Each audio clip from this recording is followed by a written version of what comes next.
محبت کرنے والے ہیں۔ اللہ کی ذات کے ساتھ بھی ہماری محبت ہے، آقا کریم کی ذات کے ساتھ بھی ہماری محبت ہے، آقا پر اترنے والی لا ریب کتاب کے ساتھ بھی ہماری محبت ہے۔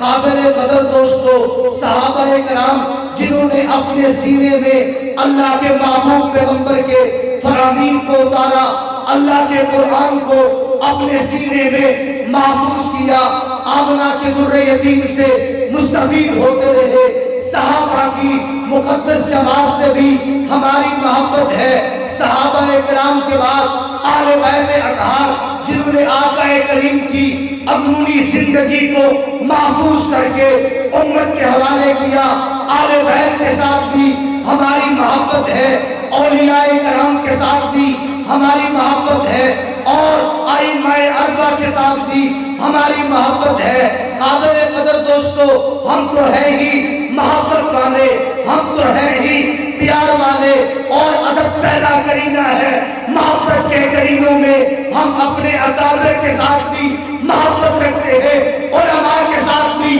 محبت رکھتے ہیں، دینی مدرسوں کے ساتھ بھی محبت رکھتے ہیں، دینی مکاتب کے ساتھ بھی محبت رکھتے ہیں۔ ہمارا ایمان اور عقیدہ ہے کہ رہتی دنیا تک رہے گا قرآن، مسلمانوں کے بچوں کے سینوں میں رہے گا قرآن، اور جب تک قرآن باقی ہے، مصطفیٰ کا شان باقی ہے، قرآن بھی عظمت والی کتاب ہے، آمنہ کے لال کی ذات بھی عظمت والی ہستی ہے، قرآن بھی نور ہے، آمنہ کے لال کا ذات گرامی بھی نور ہے، قرآن بھی ہدایت ہے، آمنہ کا لال بھی ہدایت ہے، قرآن بھی شفا ہے، آمنہ کا لال بھی شفا ہے، قرآن بھی رحمت ہے، آمنہ کا لال بھی رحمت ہے۔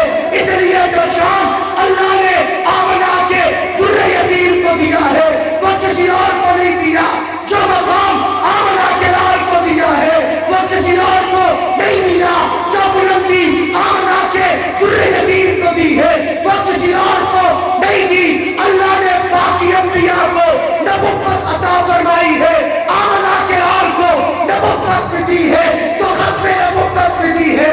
اللہ نے باقی انبیاء کو صرف امت دی ہے، آمنہ کے لال کو خیر امت دی ہے۔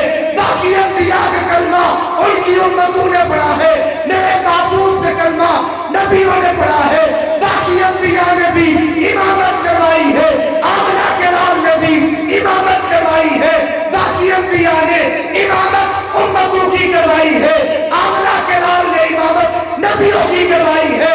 باقی انبیاء کو اللہ نے کتاب عطا فرمائی، آمنہ کے لال کو اپنا کلام عطا فرمایا۔ باقی انبیاء علیہ السلام کو بھی اللہ نے معراج کروایا، آمنہ کے در یتیم کو بھی معراج کروایا۔ باقی انبیاء کا معراج فرش سبی پر تھا، مصطفیٰ کا معراج عرش و بری پر تھا۔ کہہ دیجئے سبحان اللہ، بلند آواز سے کہہ دیجئے۔ اللہ نے ہمیں نبی دیا ہے تو نبیوں میں اعلیٰ، اللہ نے ہمیں نبی دیا ہے تو نبیوں میں اعلیٰ، اور آمنہ کے لال پر اتری جو کتاب وہ کتابوں میں، میرا پیغمبر تمام نبیوں میں اعلیٰ ہے، اور جو مصطفیٰ کو کتاب دی ہے وہ کتابوں میں اعلیٰ ہے۔ اسی اسنا میں دعوت سخن دیتا ہوں جناب من صاحبزادہ شیخ الحدیث و تفسیر حضرت مولانا قاری محمد ادریس ہوشیار پوری نور اللہ مرقدہ کے صاحبزادے حضرت مولانا محمد احمد ادریس صاحب مدج اللہ العالی کو کہ وہ تشریف لائیں اور اپنے خیالات کا اظہار فرمائیں۔ آپ حضرات کے سامنے تشریف لاتے ہیں مدیر جامعہ دارالعلوم رحیمیہ استاد القراء حضرت مولانا احمد ادریس صاحب مدج اللہ العالی۔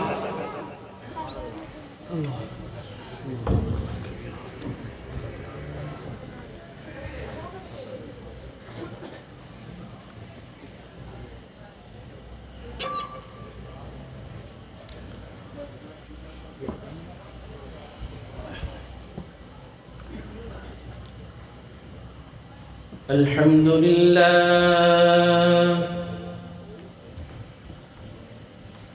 الحمد لله نحمده ونستعينه ونستغفره ونؤمن به ونتوكل عليه ونعوذ بالله من شرور أنفسنا ومن سيئات أعمالنا من يهده الله فلا مضل له ومن يضلل فلا هادي له ونشهد أن لا إله إلا الله وحده لا شريك له ونشهد أن سيدنا وحبيبنا وشفيعنا ومولانا محمدا عبده ورسوله صلى الله تعالى عليه وعلى آله وأصحابه وبارك وسلم تسليما كثيرا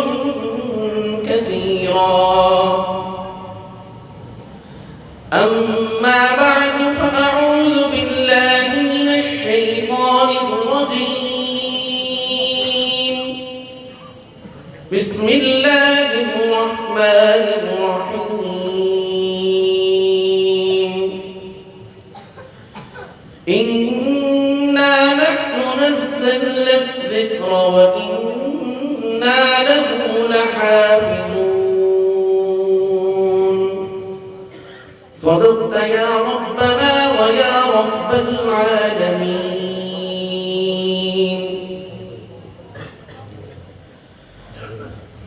میرے انتہائی واجب الاحترام معزز سامعین، حضرات بزرگان محترم، میرے بھائیوں، دوستوں، بزرگوں اور میرے عزیز طلباء، السلام علیکم ورحمۃ اللہ تعالی وبرکاتہ۔ میرے لیے انتہائی سعادت اور خوشبختی کی بات ہے کہ آج کی اس پرمسرت ایسی تقریب کہ جس کی نسبت کلام الہی کے ساتھ ہے اور یہ خوبصورت محفل قرآن کریم کی طرف منسوب ہے، آج ہم سب اس میں جمع ہیں اور مجھے بھی اللہ تعالیٰ نے اس میں شرکت کی سعادت بخشی ہے اور میں شکر گزار ہوں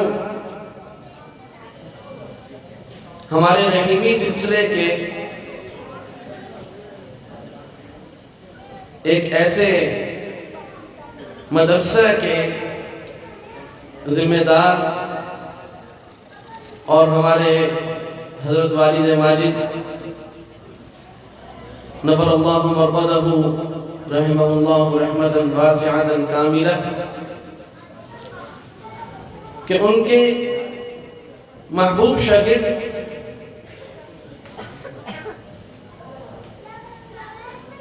جن سے اللہ تعالیٰ نے قرآن کریم کے سلسلے میں بھی خدمات دی ہیں اور الحمدللہ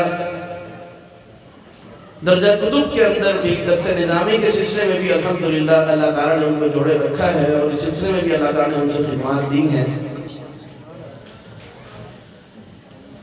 کہ انہوں نے مجھے اس لائق سمجھا کہ آج کی اس پروقار تقریب میں مجھے کچھ کہنے کا حکم فرمایا ہے اور یہاں آ کر بہت اچھا ہوا کہ مجھ سے پہلے حضرت نے اپنی گفتگو میں اپنے بیان میں اس ادارے کا جو پس منظر ہے وہ بھی سارا کا سارا آپ کے سامنے رکھا ہے، جسے سن کر بہت زیادہ خوشی ہوئی اور یہ بات بھی قابل مسرت ہے کہ الحمدللہ خود حضرت والد ماجد نور اللہ مرقدہ نے اس ادارے کو مدرسہ نعمان بن ثابت رحمہ اللہ تعالی، جو ایک عظیم شخصیت کی طرف منسوب ہے، اور اس کی برکات انشاءاللہ تا صبح قیامت اس ادارے کو حاصل رہے گی، کہ انہوں نے اس کو رحیمی سلسلے کے ساتھ از خود منسلک کیا الحمدللہ، جو انشاءاللہ اس بات کی طرف اشارہ ہے کہ اللہ تعالیٰ ایک عظیم کام اس ادارے سے قرآن کریم کے تحفیظ کا، اس کی یادداشت کا اللہ تعالیٰ اس ادارے سے لیتے رہیں گے، اور مقبول اساتذہ اور طلباء اللہ تعالیٰ عنایت فرماتے رہیں گے۔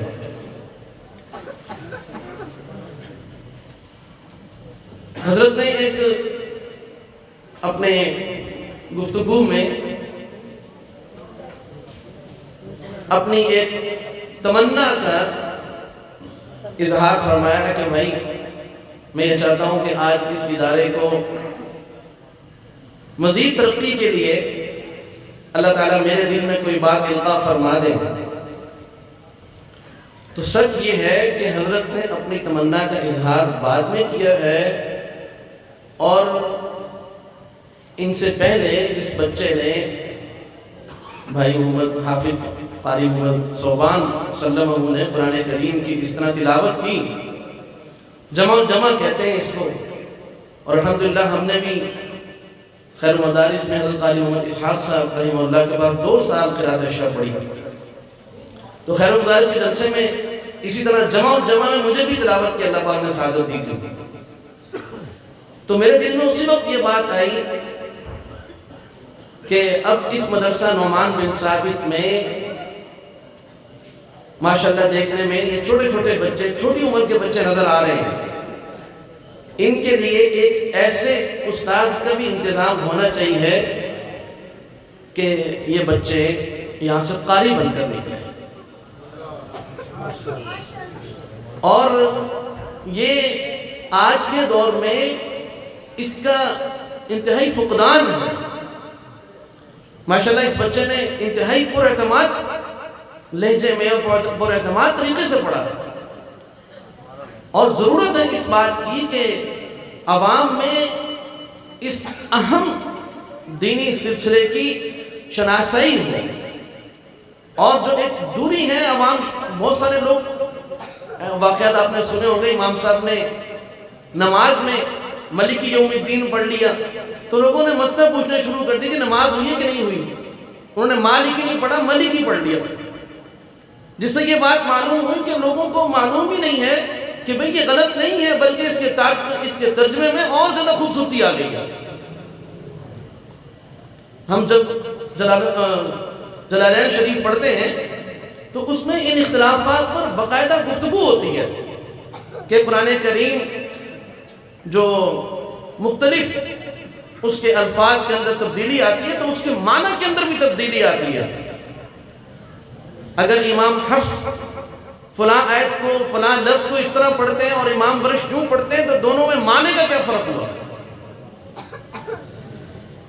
تو اپنی خواہش کا، تمنا کا انہوں نے بھی اظہار کیا، اور ان سے پہلے میرے دل میں بھی یہ تمنا تھی، تو میں اللہ تعالیٰ سے دعا بھی کرتا ہوں اور حضرت سے درخواست بھی کرتا ہوں کہ بھی اس سلسلے کو قائم فرمائیں، اور اس کو صرف اختیار پر نہ رکھیں کہ جو بچہ چاہے تو پڑھ لے، بلکہ اللہ تعالیٰ سے، اللہ تعالیٰ کے ہاں کوئی کام مقبول ہو جائے تو کوئی بعید نہیں ہے کہ جب مستحکم اور قابل استاد ہوں گے تو انشاءاللہ آپ کے پاس پڑھنے کے لیے علماء اکرام بھی آئیں گے، کہ جنہوں نے تدریس کرنی ہوگی اور ان کے پاس وقت ہوگا، ان کی عمر ہوگی، تو اگر آپ کے ہاں یہ کام معیاری ہوگا تو انشاءاللہ جو حضرات علماء ہیں وہ بھی سیکھنے کے لیے آ سکتے ہیں۔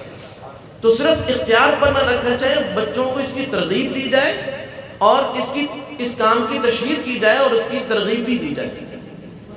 اللہ تعالیٰ اس کو اپنے ہاں منظور فرما لے، اور جیسے یہاں سے حفاظ کی ایک بڑی تعداد بنات اور بنین دونوں میں الحمدللہ کامیاب ہو کر جو ہے وہ انشاءاللہ آئندہ چل کر خدمات سر انجام دیں گے. انشاءاللہ وہ وقت بھی آئے گا کہ یہاں سے قرہ بھی انشاءاللہ فارغ ہو کر انشاءاللہ وہ کام کریں گے.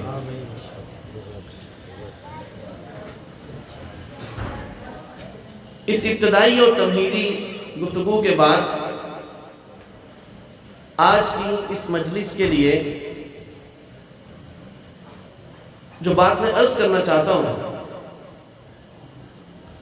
وہ شاید تھوڑی سی انوکھی ہو کہ قرآن کریم حفظ کیا جا رہا ہے، کیا جاتا تھا اور آئندہ بھی کیا جائے گا انشاءاللہ العزیز. لیکن حال ہی میں جب گورنمنٹ پاکستان نے سکول کالجز میں بچوں کے لیے تعلیم قرآن کو لازم کیا، اور اب تو یہ بھی آ رہا ہے کہ سمری میں جو صبح کو سکولوں میں سمری ہوتی ہے تو اس میں انشاءاللہ سمری سے پہلے درود شریف بھی پڑھا جائے گا، قرآن کریم کی تلاوت بھی ہوگی، درود شریف بھی پڑھا جائے گا. تو اس پر ہمارے ہاں کچھ جو اپنے آپ کو بڑے فلاسفر اور لبرل اور دانشور کہلاتے ہیں، انہوں نے سیخ پا ہو کر چیخ و پکار شروع کر دی. اور بات یہاں تک بھی نہیں کہ وہ اس پر معترض ہوں کہ سکولوں میں کالجوں میں قرآن کریم بچوں کو پڑھانا چاہیے یا نہیں پڑھانا چاہیے. وہ اگلی بات بھی انہوں نے شروع کر دی کہ یہ جی جب بچوں کو قرآن کریم پڑھنے کا کہا جاتا ہے تو ان کی ذہنی جو ساخت ہے وہ کمزور ہو جاتی ہے. نعوذ باللہ. بات سمجھ رہے ہیں سب. اور اگلا اعتراض انہوں نے یہ کیا کہ آپ یہ بتائیں نا کہ قرآن کریم کے الفاظ کی ادائیگی ضروری کیوں ہے. یعنی ایک زمانہ تھا اعتراض یہ ہوتا تھا کہ جی حفظ کرنا کوئی ضروری نہیں ہے. اعتراض یہ ہوتا تھا کہ تجوید کے ساتھ پڑھنا کوئی ضروری نہیں ہے. قرآن کریم کے معنی کو سمجھا جائے، اس کی مراد کو سمجھا جائے، اس کے احکامات کو سمجھا جائے، اور اللہ تعالیٰ کا جو حکم ہے، جو اللہ کی منشا ہے، اس کو سمجھ کر اس پر عمل کر لیا جائے. باقی ہر آدمی کو قرآن کریم باتجوید بھئی آپ ہر بچے کو مسجد میں بھیجیں، جیسے محلوں کے اندر مساجد ہیں، مکاتب ہیں، اور بعض جگہ بڑے بڑے مدارس و جامعات بھی ہیں. تو پہلے تو یہ اعتراض تھا. اب وہ یہ کہتے ہیں کہ جی دیکھ کر پڑھنے کی بھی کیا ضرورت ہے. وہ کہتے ہیں کہ الفاظ مقصود نہیں ہے، معنی مقصود ہے، احکام مقصود ہیں. اور الزام یہ ہے کہ یہ جو مدارس میں، مساجد میں، مکاتب میں جو اساتذہ اکرام پڑھاتے ہیں، ان کا مقصود یہ ہوتا ہے کہ ہماری روزی روٹی چلتی رہے. اور جو بچے پڑھتے ہیں وہ شوق سے نہیں پڑھتے. ان کے والدین ان کو جبراً کسی نہ کسی چیز پہ راضی کر کے مدرسے بھیج دیتے ہیں، اور اساتذہ اکرام کبھی ترغیب سے، کبھی ڈنڈے کے زور سے، کبھی سختی کے زور سے زبردستی قرآن یاد کرواتے ہیں. یہ اس طرح سارے یہ ہمارے ماحول سے ہی لے کر انہوں نے باتیں. اس سے نتیجہ یہ نکالا کہ بھئی قرآن کریم کو پڑھنا، اس کے الفاظ کی کوئی ضرورت نہیں، اس کی تجوید کی کوئی ضرورت نہیں، اس کے حفظ کی کوئی ضرورت نہیں، لہٰذا ان مدرسوں کی بھی کوئی ضرورت نہیں ہے. اور ان حفاظ جو ائمہ حضرات خدمات سر انجام دے رہے ہیں، صبح شام بچوں کو پڑھاتے ہیں، یہ سارا دن رات پڑھاتے رہتے ہیں، اس سارے سلسلے کی کوئی ضرورت نہیں ہے. اچھا بھائی، ان سے یہ پوچھا جائے کہ پھر ضرورت کس چیز کی ہے؟ وہ کہتے ہیں جی ہاں ABC ضرور پڑھنا چاہیے. غلامی کی انتہا دیکھیں اور گراوٹ کی انتہا دیکھیں کہ ان کے نزدیک وہ انگریز کی غلامی میں اتنے مرعوب ہو چکے ہیں اور اتنے تنگ نظر ہو چکے ہیں کہ ان کا حال بالکل اس شخص کا سا ہے کہ جو ذخائر کا مالک ہو اور جو سونے اور قیمتی جواہرات کا مالک ہو، لیکن وہ کہہ رہا ہو کہ جی مجھے یہ جواہرات نہیں چاہیے، ان کی کوئی ضرورت نہیں ہے، مجھے آپ ایسا کرو کچھ کنکریاں اور کچھ کوئلے اٹھا کر دے دو، ان کا ہونا ضروری ہے. تکلیف ان کو کیا ہے؟ میں آپ کو یہ بات عرض کرنا چاہتا ہوں. اصل سچی بات یہ ہے کہ اگر آج مسلمان کا قرآن کریم کے ساتھ رشتہ ہے، اگر آج کے مسلمان کا ایمان محفوظ ہے، مسلمان کی نماز محفوظ ہے، مسلمان کا نکاح محفوظ ہے، مسلمان کا حلال محفوظ ہے، مسلمان کا جائز محفوظ ہے، وہ حرام سے دور ہے، وہ ناجائز سے دور ہے، وہ کفر سے دور ہے، وہ شرک سے دور ہے، آپ یقین کیجئے اس میں کردار ہر اس عالم دین کا، اس حافظ کا، اس قاری کا ہے کہ جس نے اپنی اپنی جگہ بیٹھ کر امت کا رشتہ قرآن کے ساتھ جوڑے رکھا ہے. آپ سچ جان لیں، مجھے آپ بتائیں، توجہ چاہتا ہوں کہ قرآن کریم کے احکام کو آپ خود سمجھ سکتے ہیں؟ میں عوام الناس سے خطاب پوچھ رہا ہوں، کیا عوام قرآن کے احکام خود سمجھ سکتی ہے؟ تو جب عوام کا رشتہ قرآن کے الفاظ سے کاٹ دیا جائے گا تو آپ خود بتائیں کہ جب الفاظ نہیں رہیں گے تو عوام کا رشتہ معنی کے ساتھ، تو آپ خود کہہ رہے ہیں ہمارا ٹائم نہیں ہو رہا، اور الفاظ سے اس طریقے سے رشتہ کاٹ دیا جائے. لا الہ الا اللہ محمد رسول اللہ سب پڑھتے ہیں کہ نہیں؟ کیا اس کو پڑھے بغیر کوئی شخص مسلمان ہو سکتا ہے؟ لیکن آپ کو میں یقین کے ساتھ کہتا ہوں کہ امت کے 70% 80% لوگ اس کا معنی نہیں سمجھتے. سمجھتے ہیں اس کا معنی؟ بسم اللہ الرحمن الرحیم کا معنی سمجھتے ہیں؟ سبحانک اللہم و بحمدک و تبارک اسمک، اس کا معنی سمجھتے ہیں؟ اس کا معنی نہیں سمجھتے.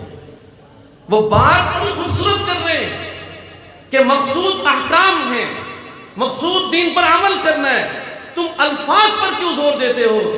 میں آپ سچ جان لیجئے، وہ یہ چاہتے ہیں کہ جب الفاظ کے ساتھ ان کا رشتہ نہیں رہے گا تو بہت جلد ایسا ہوگا کہ ان کا معنی کے ساتھ بھی، احکام کے ساتھ بھی، دین کے ساتھ بھی رشتہ نہیں رہے گا. وہ عوام کا رشتہ توڑنا چاہتے ہیں دین کے ساتھ، کلمہ طیبہ کے ساتھ، قرآن کریم سے اس کا رشتہ توڑنا چاہتے ہیں. اور اگلی بات میں آپ سے پوچھتا ہوں، آپ خود ہی اس کا جواب دیں گے. توجہ سے میرا سوال بھی سنیے گا اور جواب بھی دیجیے گا. میں کتنی دیر خاموش رہا؟ میں خاموش رہا ہوں نا دیر میں؟ توجہ سے آپ سے پوچھ رہا ہوں، تھوڑا سا میرے جواب تو دیجیے. اچھا، 1 سیکنڈ کے لیے میں مزید خاموش رہتا ہوں، پھر خاموش رہا. آپ بتائیں میری خاموشی کا کوئی معنی ہے؟ میری خاموشی کا کوئی معنی ہے؟ تھوڑا سا اونچا بتائیں. دیکھیے، میری کسی بات کا معنی تو ہو سکتا ہے، لیکن جب میں کوئی لفظ ہی نہیں بولوں گا تو آپ معنی کریں گے؟ جب کوئی لفظ ہی نہیں بولوں گا تو آپ معنی کر سکتے ہیں؟ جب الفاظ نہیں رہیں گے تو معنی کیسے رہے گا؟ وہ کہتے ہیں کہ قرآن کریم کا معنی مقصود ہے، قرآن کریم کے احکام مقصود ہیں، اللہ کی مراد مقصود ہے. تو آپ تجوید پر کیوں زور دیتے ہیں؟ آپ قرآن کریم صحیح پڑھنے پر کیوں زور دیتے ہیں؟ الفاظ کی حفاظت پر، اس کے حفظ پر کیوں زور دیتے ہیں؟ یا آپ جبر کر رہے ہیں، اقرار کر رہے ہیں یا؟ تو ہم ان سے کہتے ہیں کہ بھائی جب الفاظ نہیں رہیں گے تو ایک دن آئے گا معنی بھی نہیں رہیں گے. معنی کی حفاظت کے لیے، مراد کی حفاظت کے لیے، احکام کی حفاظت کے لیے ضروری ہے کہ الفاظ بھی محفوظ رہیں. تو میرے بھائیوں، قرآن کریم کے الفاظ کی حفاظت اللہ رب العزت نے یہ آیت جو فرمائی ہے اِنَّا نَحْنُ نَزَّلْنَا الذِّكْرَ وَإِنَّا لَهُ لَحَافِظُونَ، کہ ہم نے اس قرآن کریم کو نازل کیا. یہاں ذکر سے مراد قرآن کریم ہے کہ ہم نے اس کو اتارا اور ہم ہی اس کی حفاظت کریں گے. سوال میں کروں گا، جواب آپ دیں گے. الحمدللہ مسلمان ہیں یہاں پر سب. آپ بتائیں، اللہ رب العزت نے قرآن کریم کے صرف معنی کی حفاظت کا وعدہ کیا ہے یا الفاظ کی حفاظت کا وعدہ بھی کیا؟ بتائیے. کیا اللہ کی کتاب کے معنی تو محفوظ رہے اور اس کے الفاظ کو غیر محفوظ ہو جائے؟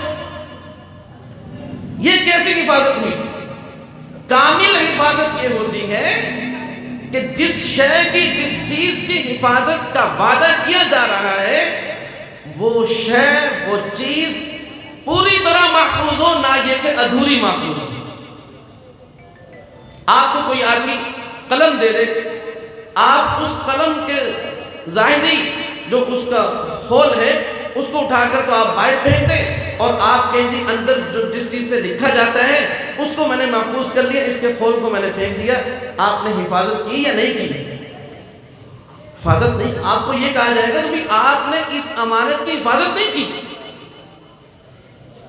تو اللہ نے یہ جو کہا کہ اس کی حفاظت بھی میں اپنے ذمہ لیتا ہوں، تو اس کا مطلب یہ ہے کہ اس کے معنی کی بھی حفاظت کرتا ہوں اور اس کے الفاظ کی بھی حفاظت کرتا ہوں. اگلی بات یہ، سوال میں کروں گا، جواب آپ دیں گے، تاکہ یہ بات جو آج میڈیا پر کی جا رہی ہے بات وہ ہوتی ہے جو موجودہ دور کی ضرورت ہوتی. آج میڈیا پر مدارس کے حوالے سے یہ بات کی جا رہی ہے کہ یہ جو کر رہے ہیں یہ غیر ضروری ہے. میں اسی پر عرض کرنا چاہتا ہوں. آپ مجھے اس سوال کا جواب دیجئے کہ اللہ رب العزت نے یہ قرآن کریم حضرت جبرائیل امین کو جب عنایت فرمایا تھا کیا لکھ کر دیا تھا؟ سوال کا جواب تو دیجیے. میرے ساتھ ہو تھوڑا سا، میں بیان نہیں کر رہا، میں گفتگو کر رہا ہوں، آپ یہ سمجھ لیجیے، مذاکرہ ہے. کہ اللہ رب العزت نے حضرت جبرائیل امین کو جو قرآن کریم دیا وہ لکھ کر دیا؟ نہیں. اچھا، حضرت جبرائیل امین سے پہلے یہ قرآن کریم کہاں محفوظ تھا؟ حضرت جبرائیل امین کو ملنے سے پہلے یہ قرآن کریم کہاں تھا؟ خود اللہ نے، خود اللہ رب العزت کے اندر تھا. لوح محفوظ اس پر یہ بعد میں آیا. سب سے پہلے قرآن کریم خود اللہ نے اپنے اندر محفوظ رکھا. آپ بتائیں اللہ تعالیٰ نے اس پر عمل کرنا تھا؟ کہتے ہیں جی عمل مقصود ہے. کیا اللہ کو عمل کرنا ہے؟ کیا محفوظ ہے اللہ کے اندر؟ اللہ کے دل، وہ اللہ کا اندر کیا ہے ہم اس کو کسی تشبیہ سے، کسی مثال سے، کسی وضاحت سے بیان نہیں کر سکتے. وہ آخرت میں کھلے گا وقت. لیکن جو عرض کر رہا ہوں کہ یہ اللہ کا کلام ہے، اللہ کے اندر سے نکلا. اللہ رب العزت نے خود اس قرآن کریم کی تلاوت فرما کر جبرائیل امین کو عنایت فرمایا. اچھا، جب اللہ رب العزت نے اس کو تلاوت فرمایا، سوال میں کروں گا، جواب آپ دیں گے. آپ کو میرے ساتھ چلنا ہوگا. اللہ نے معنی کی تلاوت کی تھی، الفاظ کی تھی؟ ان سے بتائیے. الفاظ کی تلاوت کی تھی. جبرائیل امین نے معنی یاد کیے تھے یا الفاظ یاد کیے تھے؟ الفاظ یاد فرمائے تھے. اور اس کے بعد